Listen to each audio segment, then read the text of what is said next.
But there was a lot of news while we were away for holiday. Over the break, there was the news that Cyanogen Inc., Cyanogen Incorporated, would officially shut down all of its sources as a New Year's gift. Basically, they just kind of announced suddenly that, well, at the end of this year, in a few days, we're shutting down all the services. Sorry. Have fun figuring things out. Another casualty of the breakdown of Cyanogen Incorporated was the open source CyanogenMod, which I think we all just assumed would continue on because it was open source, community driven, that sort of stuff. Nightly builds, development, and any financing provided to CyanogenMod from Cyanogen Incorporated would wrap up as the company focuses on its own modular OS program. We know very few details about that. We just know that that's kind of the plan from the incoming CEO going forward. Users of current safe builds of CyanogenMod will now effectively not receive any future updates. Cyanogen services, of course, aren't going to work anymore. So pieces of CyanogenMod, and the services intertwined are kind of breaking. So that's probably part of the reason why it's not going to continue. And apparently the advice is to download the safest version that you have for your device right now to keep it as up to date as possible, because that's where the train ends. Stop what you're doing and download it right now. If you only have enough bandwidth to do one thing and you're streaming this, stop for a second, download it, and then start restreaming. Maybe I shouldn't say this, but seriously, this is important stuff. And what's even more complicated about this is that there are a lot of alternative ROMs that are based off of stable CyanogenMod versions. So, I mean, this doesn't just affect CyanogenMod. This affects a whole wide range of ROMs. Yeah, the whole entire ROM community is really affected by this. It's kind of strange to really see the ripple effects of the CyanogenMod's unfortunate downfall. And sudden, because I did not expect that CyanogenMod would be affected in any way. I just assumed, oh, well, it's open source, it's community run, so it's going to continue on. It has nothing to do with Cyanogen Inc. That's their arm of making money. Their consumer focused approach. That has nothing to do with here. Well, apparently it does. I don't know. What do you guys think? I mean, I'd say that I'm not surprised. It does seem kind of sudden, like you said, Jason. But sadly, this Cyanogen Inc. has been spiraling towards this for a while. Yeah. I'll say ever since the we're going to put a bullet through Google's head comments were made, right around that time, things. Community-wise, the thought, the image of the company changed really after that, in my opinion.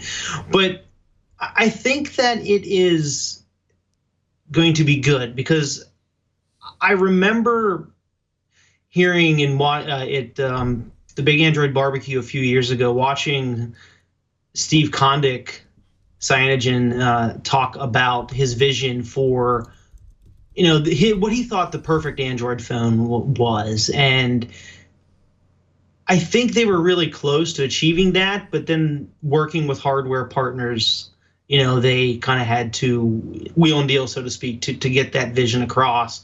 And it never really came to Steve's true fruition. So I'm hopeful that with what rises from the ashes of this will be something more close to his vision. But also, they're going to supposedly, get back to their roots. That's the name of their new initiative. Mm-hmm. And, I don't think you mentioned it yet, so sorry for jumping the gun there, but Lineage OS, I think that with that, they will hopefully get back some of their community support that was kind of lost, and community love that was kind of lost with the whole transition from CyanogenMod to Inc.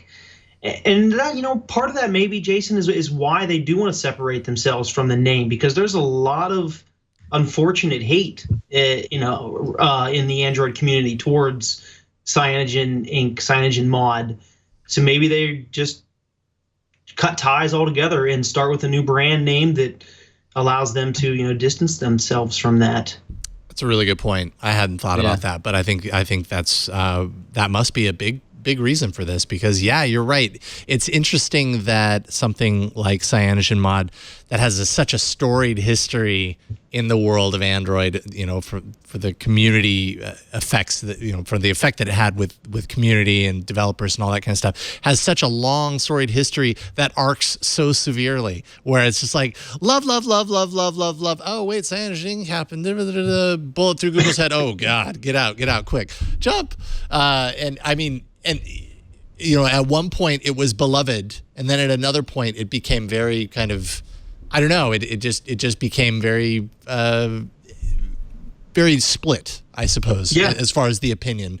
People were still using it. It still happens to be one of the most, you know, distributed kind of, I would say, community-driven ROMs of Android out there. You could find so much hardware support through CyanogenMod than I would guess you could find through the majority of ROMs out there, although I'm just guessing because I've been out of the ROM kind of community for the past couple of years. I haven't been super connected with it the way I was, but at least at the time, if you wanted something that you knew could run on your random whatever you have device, it was likely that it was going to be CyanogenMod because that community support was there.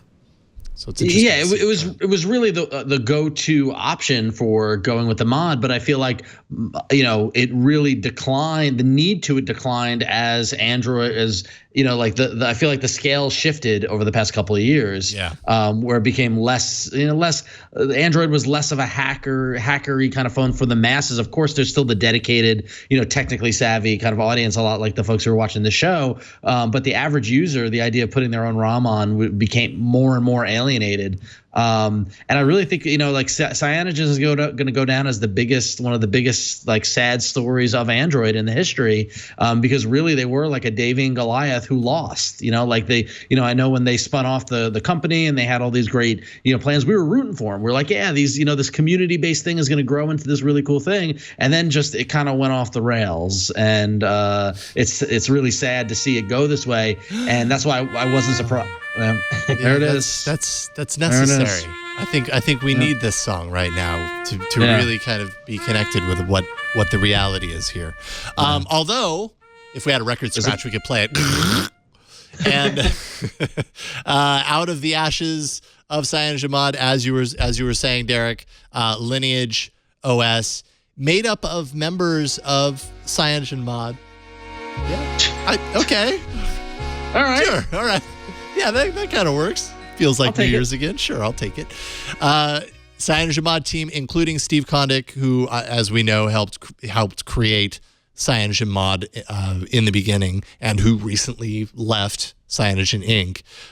They are all hard at work, apparently, on this new fork called Lineage OS. Completely community-driven, no ties to a larger company like Cyanogen Inc., although there's no real word on an official release date of the first version, but we know that they're working on it. They've announced as much, and that you can find more information on that at lineageos.org, and then all over the map and social networks and stuff. But most important, they have a logo. Oh, they do have a logo. Yeah, they do have a logo. At least we know there's something serious happening here. It's a real thing with a logo that doesn't look anything like Cyanogen and doesn't look anything like Lineage. It just looks like some circles. It almost reminds me of like a partial Steam logo. It kind of looks like a Steam logo. You're right. Yep. There we go. There it is. So I don't know. When I look at that, I think of Lineage. I think of operating systems. I mean, it just really speaks from a branding standpoint. You know, I didn't even think to like try and break it apart, but why do you think? Is that No, I'm being sarcastic. It doesn't look like any of that. No, I know, but now I'm actually really trying to figure out exactly why. Like when it comes to logo design, I mean, I have to imagine there's at least, and I'm not saying that they did or did not do this, but there is some sort of thought into this is what we stand for, let's represent it in a logo. So what does this mean? We need the designer to tell us what it means. That's unfortunately what we're going to have to wait for, I guess. I mean, does it mean that there's branches of a main code structure going off from Lineage? Probably something like that. And making something bigger. You know, like pieces coming together and making something bigger. That's the analysis. That could be it. Okay. Yeah. See, this is probably a thing, right? Breaking apart logos. Absolutely. Absolutely.